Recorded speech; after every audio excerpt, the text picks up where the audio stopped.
Both Joe Burrow and the Bengals are hoping to get a contract extension done soon. Should he take less money so the Bengals can keep as much talent as possible in hopes of winning multiple Super Bowls? Let's answer that question today on Cincinnati Bengals Talk.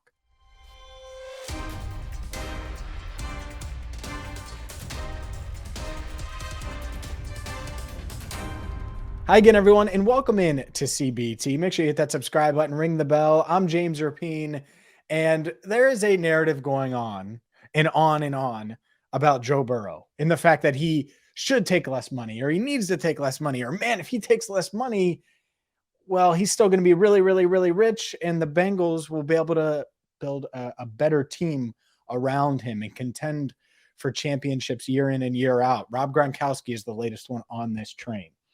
And today's video, by the way, brought to you by Rivertown Inquiry, rivertowninquiry.com. Check out 2 locations in person, whether it's in Oakley on Madison Road or their Finley Market location in downtown Cincinnati, or go to rivertowninquiry.com. Let's dive into this because there's a couple of things. First things first, if Joe Burrow wants to take less money, that's fine. If he chooses to go that route. But I don't think the Bengals should be worried about the money.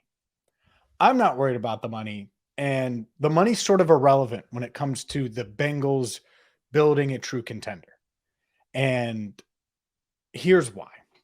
Unless he's taking half, right? Unless it's instead of a $54 million contract, he's taking 30 or 27 if you want to go exactly half. That's the route you go if you're trying to give the Bengals a break to build a contender. But the real significance of a difference of $54 million per year versus 47, let's just go that route. It's not much different. And some will say, oh, well, it's this player, it's that player. No. Here's what I want Joe Burrow to do. And I'm not going to be the one to count his money. And I'm certainly not going to be the one to tell the man who completely resurrected and changed the franchise that he should take less. Certainly not my point of view. And just looking at this from afar, I think this is where the negotiating part takes place, not necessarily the salary, the structure. That's where Joe Burrow can give the Bengals a break. That's where Joe Burrow can help the Bengals build a contender year in and year out. We can talk about money and pay cuts and hometown discounts and throw out all of these things and mention Tom Brady if you want to. And I think Tom Brady is the greatest quarterback of all time, bar none. Love Tom Brady. The structure matters more than taking less in this quarterback climate. It's much different now than it was when Brady was restructuring and doing all of those things. And so when I look at Joe Burrow and the type of contract he commands, I don't really care about the money. Let's say it's $60 million per. Fine, sign me up. He's worth every penny. But the part that should matter to the Bengals and the part that should matter to Jamar Chase and T. Higgins and Logan Wilson and all of these guys hoping to get extensions as well is the structure. How flexible can you be structure-wise? Are you willing to sign long-term? And by long-term, I don't mean a 4 or 5 year extension. Are you willing to sign an 8-year extension on top of the 2 years remaining on your deal, 1 rookie year and the 5th year option? Will you lock yourself into 10 years where it allows the Bengals to move money around? And that doesn't mean they can't restructure that deal down the line like the Chiefs probably will do with Patrick Mahomes this offseason to get you more money. But what it does is it gives them flexibility now. How are you willing to structure it?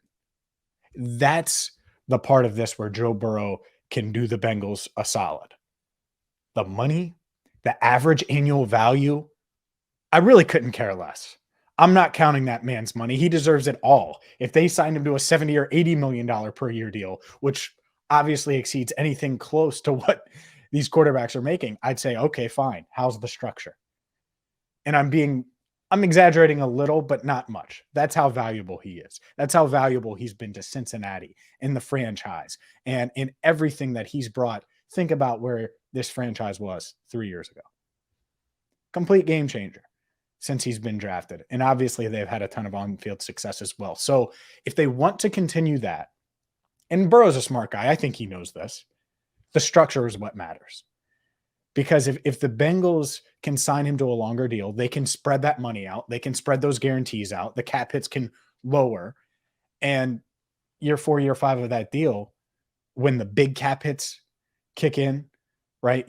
3, 4 years from now, those cap hits aren't going to be as bad because the salary cap is going to be going up. And so that will give the Bengals flexibility to still pay a Jamar Chase or T. Higgins and still have money left over for all their players on defense and to continue to build a winning roster. Obviously, you could talk about drafting well and all of those things. And I'm not going to knock Burrow if he takes less.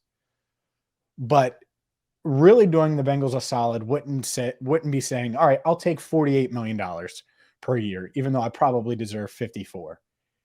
That's fine. That doesn't help nearly as much as the structure.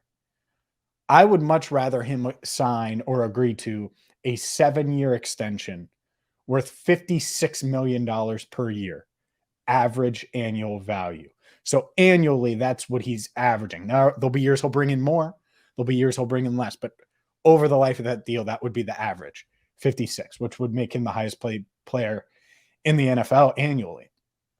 That said, that would be better for the Bengals than a 4-year extension for $48 million annually, even though that would be less than what Jalen Hurts is getting annually and some of these other players. That's the part that matters to me, structure. And I think that's going to matter to Joe. I think that's going to matter to his agent and the Bengals. And that's why, at least partially why, a deal probably isn't done yet, because they want to find the right structure, the sweet spot that makes Burrow happy and keeps him not only in town for a few years, but as long as possible. And it gives the Bengals the ultimate flexibility. That's the balance. Both sides want a deal done. We know that. So there's a lot of talk about pay cuts and discounts and team-friendly stuff. I don't think the Bengals need to go that route at all.